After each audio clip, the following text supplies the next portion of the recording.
and the problem with all of their movies. So much so that one of the Avengers directors say that Marvel's recent problems aren't due to superhero fatigue, but a big generational divide about how you consume media. Nope, I don't think that's quite right, Mr. Director Man. I can explain the divide between people who used to watch Marvel and people who aren't watching Marvel with 3 letters. I could do it in 3 words to add a little extra clarity. Maybe don't count the word "and" because that's a word too. So maybe 4 words. I could do it in 3 letters and 4 words. DEI, diversity, equity, and inclusion.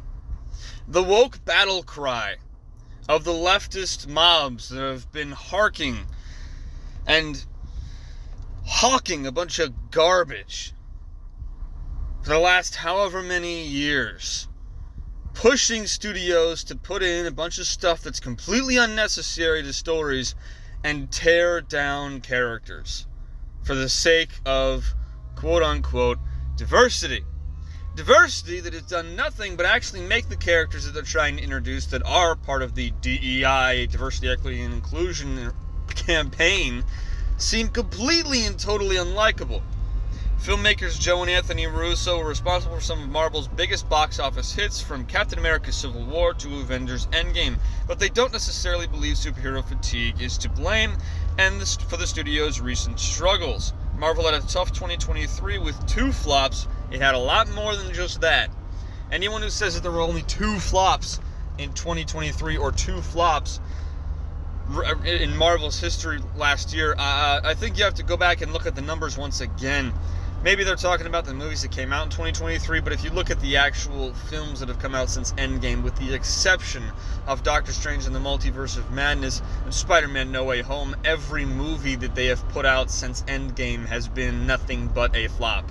It has been a horrendous downward spiral of garbage that has just made their lives living hell as they continuously bleed money, spending hundreds of $millions on the productions of these films and making not nearly enough back at the box office, either domestic or worldwide, in order for them to have any semblance of return on investment. Marvel's current issues boil down to the changes in how people absorb media.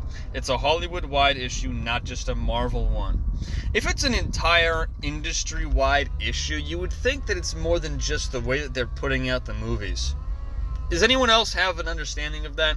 I think it's a reflection of the current state of everything. It's difficult right now, and it's an interesting time, Joe Russo said. I think we're in a transitional period, and people don't know quite yet how they're going to receive stories moving forward, or what kinds of stories they're going to want. I can tell you right now, Mr. Russo, you're wrong. People want good movies. People want long-form entertainment. People want nice, long, healthy video games. People want stories that are going to be interesting and intriguing, and watch and see stories unfold on the screen. That's why people want to see 10 seasons of Smallville, 15 seasons of Supernatural, 15 seasons of NCIS. That's why Dragon Ball Z has been going on for as long as it has. That's why Pokemon went on for as long as it did.